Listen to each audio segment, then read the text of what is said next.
First of all, I would like to thank Dr. Praveen and KSOS for this opportunity. I'll be talking about other drug-induced maculopathies. This is an exhaustive list of drugs that can cause damage to the macula. It can be classified as disruption of retina and retinal pigment epithelium, vascular damage, cystoid macular edema, crystalline retinopathy, uveitis, and other miscellaneous causes. I'll not have time to go through all, but we'll go through a few representative drugs from each class. Thyroidazine is a phenothiazine, it's an antipsychotic. It causes damage to the macula by altering the rhodopsin synthesis. Toxicity happens at high doses of more than 800 mg per day. Fewer cases of lower doses toxicity has also been reported. So it damages the macula, mainly causing a nummular kind of pigmentary changes where alternating patches of hyper and hypopigmentation can be seen. On the FFA, you have this characteristic loss of choriocapillaris as well as the RPE. In these cases, toxicity, if it is found out early, it can be reversible, but if in the late cases the fundus changes and vision is not reversible.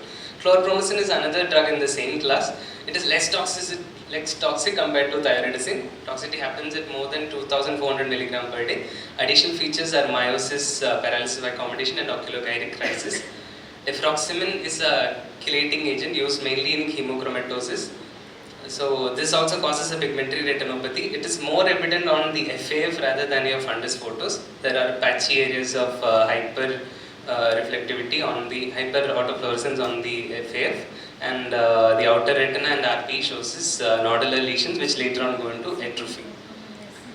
Another drug which has come up as toxic in recent years is your pentosan polysulfate sodium. It is an agent used mainly in interstitial cystitis.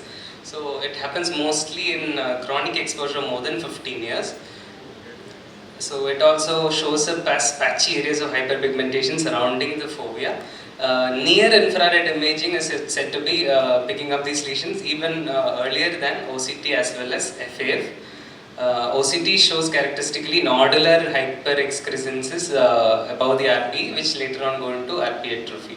So this also is reversible if detected early. Another great mimicker is your tamoxifen retinopathy, as you all know. So in early stages, it is virtually indistinguishable from your Mactel. So Mactel has this characteristic inner retinal defects with this ILM drape sign, as well as this outer retinal defects which can come later. So only differentiating feature is that it can happen nasal to the fovea also, whereas Mactel typically happens temporal. Later on, it can have this crystalline retinopathy-like appearance, which also leads on to CME. This can be treated with intravitreal steroids as well as anti-VEGFs. And sulfasalazine is also said to have some protective effect in these cases. Talc retinopathy happens mainly when drug abusers inject these oral medications like methylphenidate after crushing it and injecting directly into their veins.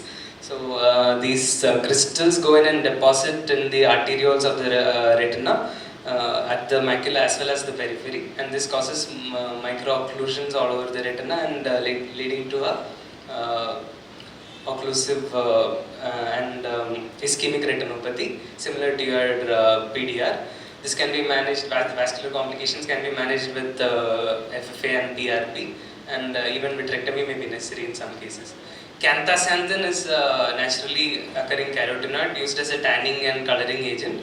So this also causes crystalline retinopathy similar to your tamoxifen, but this is mostly asymptomatic and does not need much treatment, and it resolves after stopping the drug. Macular edema can be caused by n number of drugs. Most prominent are your fingolimod, latanoprost, nicotinic acid, paclitaxel, and more importantly your glitazones, which we see regularly. It can cause diabetic macular edema, and trastuzumab or herceptin. Even drugs like gabapentin there are few case reports of causing macular edema.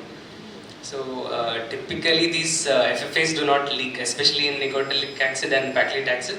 These FFAs do not leak. They can be treated with topical steroids, and even carbonic anhydrase inhibitors and NSAIDs have been tried. Another newer class of anti-cancer drugs called mitogen active protein kinase inhibitors treating metastatic melanoma they have acute CSC-like features. They cause RPE dysfunction. So typically they do not have choroidal involvement. PEDs, your choroidal, no, this focal RPE defects and choroidal thickening, these features are absent in this. There are multiple fluid foci around the macula, but the choroidal features are mostly absent. These are life-saving drugs, so you should always try to continue them in collaboration with your oncologist. You should never try to stop them directly unless the vision is markedly impaired. If impaired, treatment interruptions can be considered. Later on, re-challenge with the same drug without much toxicity has also been described. FGFR inhibitors are another group of drugs which also causes toxicity similar to your MECAR because the pathway generally intersects with the same. BRAF inhibitors are another class of anti-cancer drug which causes VKH-like syndrome, pan-uveitis, which can be treated with systemic steroids. And checkpoint inhibitors are also another class of anti-cancer drugs which also causes VKH-like syndrome. These drugs have to be continued because these are all life-saving drugs. So you can continue treatment with systemic steroids for the uveitis, and generally the drug need not be stopped unless it is not responding to steroid or something. So aminoglycosides, when they are used intraocularly as prophylaxis for intraocular surgery, they are known to cause vascular occlusions. This is a case of macular hole which was given subconjunctival Gentadexa, which later on led to a PRAO. Vancomycin, as you all know, has the dreaded complication of hemorrhagic occlusive retinal vasculitis. So this is a classical image you all must have seen, where visual prognosis is very, very poor. All the retinal arteries are basically wiped out. Interferons can cause retinopathy, vascular retinopathy that's similar to your diabetic retinopathy or hypertensive retinopathy with cotton wool spots, flame-shaped and dot plot hemorrhages, and CNP areas and macular edema. So basically, another drug of abuse which causes macular toxicity is your Popper's retinopathy, basically alkyl nitrates. They cause yellow spot at the fovea with ellipsoid zone disruption. This is also reversible within a period of 3 to 6 months after stopping the drug with partial or even complete recovery of vision. So in conclusion, this drug-induced maculopathies are often mistaken for common clinical situations. So a detailed drug history should be a part of your workup for any retinal disease because they can mimic anything. And most of these toxicities are reversible if detected early. There are no clear guidelines, and for communicating to the patient, there should not be any. You should not blame any drug directly because these are rare adverse events. And you have to communicate that to the patient that this drug is generally safe and some kind of toxicity can happen in very few percentage of people, and you should not blame the prescribing doctor, and you should always try and collaborate with them whether to continue the drug or to stop it. Thank you. Thank you, Dhileesh. It's a vast topic.